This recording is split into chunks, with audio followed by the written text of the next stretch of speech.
అన్నా by elections జూబ్లీస్లో రాబోతున్నాయి. So ఈసారి అక్కడ ఏమైనా కాంగ్రెస్ వచ్చే ఛాన్స్ ఉందా, లేకపోతే మళ్ళీ బీఆర్ఎస్ వస్తుందా? వాస్తవానికి మీరు అన్నట్టుగా ఒక జూబ్లీ హిల్స్ ఎలక్షనే కాదు, ఇప్పుడు ఈరోజు మనం చూసినట్టయితే ఇంకొక 4 చోట్ల కూడా బై ఎలక్షన్ వచ్చే ఛాన్స్ కూడా ఉంది. అదేవిధంగా ఇప్పుడు స్పీకర్ గారు ఇప్పటికే ఈ పార్టీ మారిన ఈ 11 మందికి కూడా నోటీసులు అయితే ఇవ్వడం జరిగింది. సో ఏంటంటే వాళ్ళు ఈ 90 రోజులలో వాళ్ళ ఎక్స్ప్లెనేషన్ ఏంటి అనేది అయితే వాళ్ళు వివరణ ఇవ్వాలని దానిలో అయితే క్లియర్గా చెప్పడం జరిగింది. నాకు తెలిసి ఇప్పుడు అక్కడ వాళ్ళ ఈ 90 రోజులలో వివరణ అయితే ఇవ్వలేకపోతున్నారు. చాలామంది రాజీనామా చేసి ఎలక్షన్లకు దిగుదామనే యోచనలో అయితే ఉన్నారు. సో అది ఎంతమంది రిజైన్ చేస్తారు, లేదంటే ఎన్ని చోట్ల మళ్ళీ ఎలక్షన్ వస్తుంది అనేది ఒకసారి చూడాలి. మ్యాక్సిమం నాకు తెలిసి అయితే ఈ జూబ్లీ ఎలక్షన్ తోటి కలిపి 12 చోట్ల అయితే మళ్ళీ ఎలక్షన్ అయితే వస్తుంది అనుకుంటున్నాను. సో మళ్ళీ ప్రజలు కాంగ్రెస్ పాలనతో సంతృప్తి ఉన్నారంటారా మీరు? ప్రజలు ఎక్కడ కూడా అసలు ఈ కాంగ్రెస్ పాలనతోటి బాగలేరండి. ఎందుకనంటే ఇప్పుడు ఒక వైపున మనం చూసినట్టయితే యూరియా కొరత ఉంది. అంటే గ్రామాలలో కాంగ్రెస్ పార్టీ మీద జోకులు వేస్తున్నారు.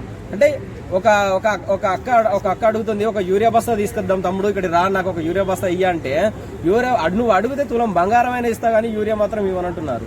అంటే పరిస్థితి ఏ విధంగా ఉందో ఒకసారి చూడండి. ఇవాళ కేటీఆర్ గారు ఎక్స్లో పెట్టారన్నా, స్కూల్కి వెళ్ళే పిల్లవాడిని అక్కడ నిలబెట్టి వెళ్ళారని చెప్పేసి, అది నిజమేనంటావా? ఏంది అట్లా అసలు ఏంది పరిస్థితి? వాస్తవానికి గ్రామాలలో నిజంగా చెప్పులు పెడుతున్నారు, లేదంటే ఇప్పుడు మీరు అన్నట్టు ఎవరినైనా ఇంకొకరిని మనిషిని పెట్టాల్సి వస్తుంది, లేదంటే అంటే అక్కడ ఒక వస్తువు ఏదైనా ఒకటి పెడితేనే అని అక్కడ యూరియా దొరికే పరిస్థితి కూడా లేదు. అంటే కేంద్రం ఆపిందంటారా, ఇక్కడ ఏదైనా లోకల్గా నాయకులు ఏమైనా చేస్తున్నారంటారా? ఒకటండి, యూరియా అనేది కేంద్రంలో ఉంటుంది. వాళ్ళు చైనాకులు అది అన్ని ఏదేదో ముడిపెడుతున్నారు. అంటే వాళ్ళు ముడిపెట్టడం కాకుండా ప్రభుత్వ నిర్లక్ష్యం అనేది క్లియర్గా కనిపిస్తుంది. ఎందుకనంటే మనకు ఇక్కడ చూసినట్టయితే ఇప్పుడు ఇది పసలేని ప్రభుత్వం అని ఈ రోజు కాదండి, ప్రభుత్వం వచ్చినప్పటి నుంచి 2.5 సంవత్సరాల నుండి అదే చెప్తున్నారు. ఇది పసలేని ప్రభుత్వము. ఇందులో ఎందుకంటే నవ్విపోతారు కదా, నాకేం సిగ్గు అన్నట్టు రేవంత్ రెడ్డి గారు వివరిస్తున్నారు. ఎందుకంటే విద్యాశాఖ ఆయన దగ్గరనే పెట్టుకున్నాడు, అన్ని 4-5 మంత్రి శాఖలు, ఇప్పుడు రక్షణ శాఖ ఆయన దగ్గరనే ఉంది.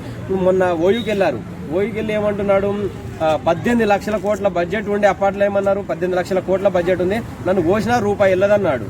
ఇప్పుడు ఓయూకి వెళ్ళి ఏమంటున్నాడు, 30 లక్షల బడ్జెట్ ఉంది మనది, 10,000 కోట్లు మీకు ఇస్తే ఏమవుతుంది అని అంటున్నాడు. చూస్తే అవన్నీ మళ్ళీ నేను డిసెంబర్లో ఇక్కడ సభ పెడతా ఓయూలా అంటున్నాడు. మళ్ళీ ఏమంటున్నాడు, ఇప్పుడు ఆయన రేవంత్ రెడ్డి ఆయన కులం మీద ఎంత ప్రేమ ఉందని మనకు అర్థమవుతుంది. ఆ కోదండరామరెడ్డి గారికి ఎమ్మెల్సీ అంటే తీసేయడం జరిగింది, మళ్ళీ నేను డిసెంబర్లో పంపిస్తా అంటే ఎందుకు రెడ్డి అని ఆయనకు పంపిస్తా ఉంటుంది. అంటే బీసీలు లేరా? ఇప్పుడు బీసీ అయితే పెద్ద ఉద్యమం చేస్తున్నావు కదా, బీసీలకు పంపు ఎవరికన్నా.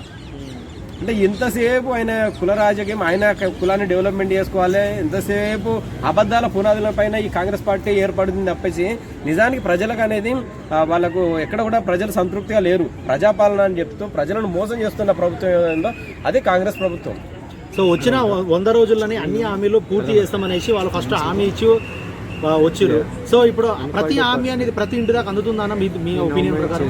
అందడం లేదని మొన్న టీవీ9 డిబేట్లోనే మహేష్ గౌడ్ గారు చెప్పడం జరిగింది. అదేవిధంగా వాళ్ళ పార్టీ నాయకులు చాలా మంది కూడా చెప్పడం జరిగింది. ఇప్పటికి కూడా మహిళలకు 2500 రావడం లేదు. ఇప్పుడు వాళ్ళు ఇచ్చిన హామీలు పక్కన పెడితే రైతు బంధు, రైతు భరోసా, ఇప్పుడు వర్షాకాలం పడాల్సిన డబ్బులు కూడా పడడం లేదు. కనీసం వాళ్ళ డబ్బులతో వాళ్ళు కొనుక్కుందామంటే యూరియా దొరకని పరిస్థితి. అంటే ప్రజలు ఎక్కడ కూడా లేరు. ఇప్పుడు గతంలో ఎంత ఎగతాళిగా మాట్లాడారండి కేసీఆర్ గారు, 2 పంటలకి రైతు బంధు ఇచ్చారు, 3వ పంటకి ఎందుకు వెళ్ళి సన్యాసి అన్నాడు. ఆ సన్యాసి గురించి పక్కన పెడితే నువ్వేం మొత్తానికి ఇవ్వట్లే కదా. ఇప్పుడు కోమటిరెడ్డి ఏమన్నాడండి వేదిక పైన, అరే కేటీఆర్ 2,000 కాదు 4,000 పెన్షన్ చూసుకోరా అన్నాడు. ఏంటంటే పేపర్లో చూసుకోవడం తప్పించి అకౌంట్లో పోతే ఏం లేదు, అకౌంట్లో 0 చూపిస్తుంది. సో వీళ్ళన్ని బలుపు మాటలు తప్పించి ప్రజలకు నిజంగా ఎక్కడ న్యాయం అనేది జరగడం లేదు. సో ఇప్పుడు ఏంటంటే ప్రభుత్వాన్ని ఎవరైతే ప్రశ్నిస్తారో వాళ్ళందరికీ ఎమ్మెల్సీలు ఇచ్చారండి. బల్మూరి వెంకటకి ఇచ్చేశారు, ఆకునూరి మురళికి ఇచ్చేశారు, అదేవిధంగా తిరుమల మల్లన్నకి ఇచ్చేశారు, అదే కోదండరామరెడ్డి గారికి ఇచ్చేశారు. ఎవరైతే ప్రశ్నిస్తారో ప్రభుత్వాన్ని విద్యార్థులను రెచ్చగొడతారో వాళ్ళందరికీ ఎమ్మెల్సీలు వచ్చాయండి. ఎందుకంటే ఇప్పుడు విజయశాంతికి ఎమ్మెల్సీ వచ్చింది, అదేవిధంగా మన అద్దంకి దయాకర్ గారికి వచ్చింది. ఎవరైతే ప్రజలను రెచ్చగొట్టే అంటే ఈ ప్రభుత్వాల మీద వ్యతిరేకత రప్పిస్తారో వాళ్ళందరికీ కూడా ప్రభుత్వం నోరు మూపించిందండి. అందుకే ప్రజలు కూడా ఇప్పుడు స్వచ్ఛందంగా ఎక్కడ కూడా రావాలన్నా కూడా భయపడుతున్నారు.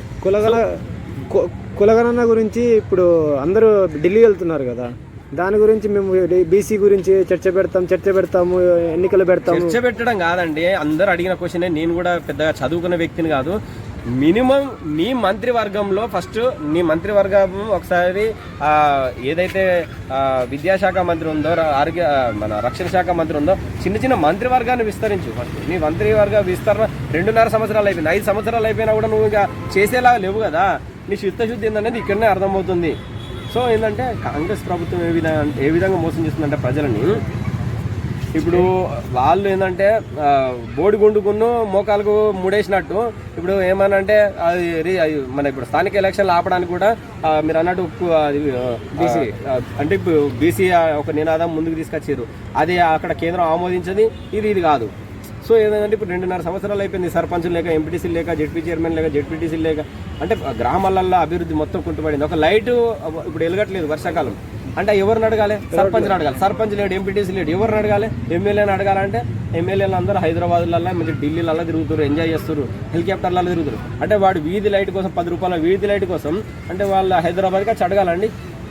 సో ఈ ప్రభుత్వం ఏంటంటే చాతగాని ప్రభుత్వం అనేది క్లియర్గా అర్థమవుతుంది ప్రజలకు. సో ఇప్పుడు మళ్ళీ జూబ్లీస్ ఎన్నికల్లో ఏ పార్టీ గెలిచే ఛాన్స్ ఉందంటారు మీ ఒపీనియన్ ప్రకారం?